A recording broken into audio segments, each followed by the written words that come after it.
that eventually you can push yourself to gain momentum and get that daily, weekly, or monthly goal that you were hoping for. So the first thing with self-discipline is you have to set your goal schedule. If you have a list of goals you want to accomplish, then these should be broken down into monthly, weekly, and possibly even daily goals that you need to achieve. My biggest advice for this is to start super simple. Give yourself a easy goal that you know you can 100% accomplish during your day, to where you'll believe you'll have extra time at the end of your day. Because the more you get in the practice of being consistent with achieving a goal, the easier it is to plan, and in doing that, you're disciplining yourself to set a certain amount of time to do a certain amount of work. Doing this also prevents getting in that habit of, well, there's nothing to do, so I guess I'll just do nothing. Having a list and having organization of goals you want to accomplish will help you organize your day to when you have free time. Nothing against relaxing, go ahead and do it if you really do need it. But if you are looking to gain self-discipline and grow that discipline, you do have to put in a little effort to do so. And if you are someone who needs goals, who doesn't really know where to start, please check out my video on 7 goals for life, where I outline 7 important goals that you should always keep for yourself to continue to grow. So the next one is your why. You have to bring a why into account as to why you're doing certain actions. What is the goal you want to achieve while you do these? What is the goal for after? Because if you do not have that why, then actions are just going to happen just because. The biggest one I love to play is when people say they want to lose weight. Sometimes it's just they want to lose weight to look good, or they want to lose weight to feel good.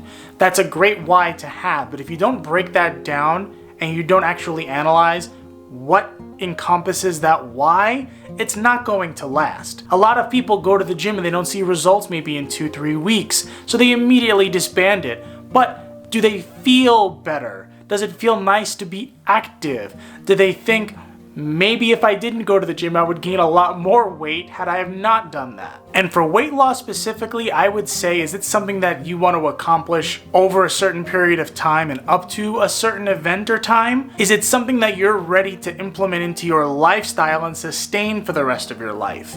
These are important questions relating to any why you get behind when trying to perform a goal. And if you dig deep into your why and you understand why you're doing something, then whenever you perform the action, or even before you perform the action, you'll get into the habit of understanding, I have a reason for doing this, and that is why I need to do it. And even in the situations where it's a lot harder to do a certain task because of whatever happened during your day, having that why will give you that extra pep in your step. And if you are ever conflicted with a why, maybe you're losing track, or maybe your why that you originally established isn't the why you started out with, reach out to some friends. It's always good to talk about goals with other people to help have another perspective on what it is you're looking for. If you're by yourself, then map everything out. Start with the basics. Start with your childhood.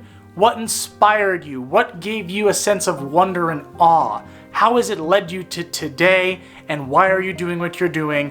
What do you have in mind to better yourself when you do this goal? And then the last one is the easiest one, and it is to just do it. It is so much harder to think about doing the task than the actual task itself. Take the gym, for instance. People spend more time thinking about going to the gym than actually going to the gym. Meanwhile, those people that just get dressed, go, and don't even think about it until they get there, understand that when they're there, they might as well do work. They got all the way there, and the physical exertion you do is more physical exertion than you took to think about going to the gym. So there is a countdown method where you can just take a deep breath, count down from 5, and just do it. Because in that zone, you are giving yourself 5 seconds to get into the motion of going and doing it.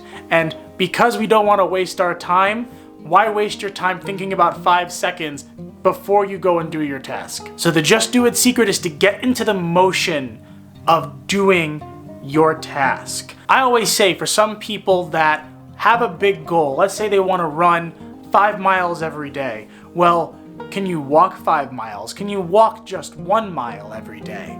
Can you get into a consistent, easy routine that eventually you can push yourself to gain momentum and get that daily, weekly, or monthly goal that you were hoping for? If you could just set a minute goal to get into the motion of doing the activity associated with your task in any form, eventually you will build up that routine and want to do more. And that is where your self-discipline will shine. So I hope these tips were very useful for you. As always, please leave a like so the YouTube algorithm will know if anything I say is worth any merit and should be shared with anybody else. Go ahead and leave a comment on what you do, what a secret to your success is for your self-discipline.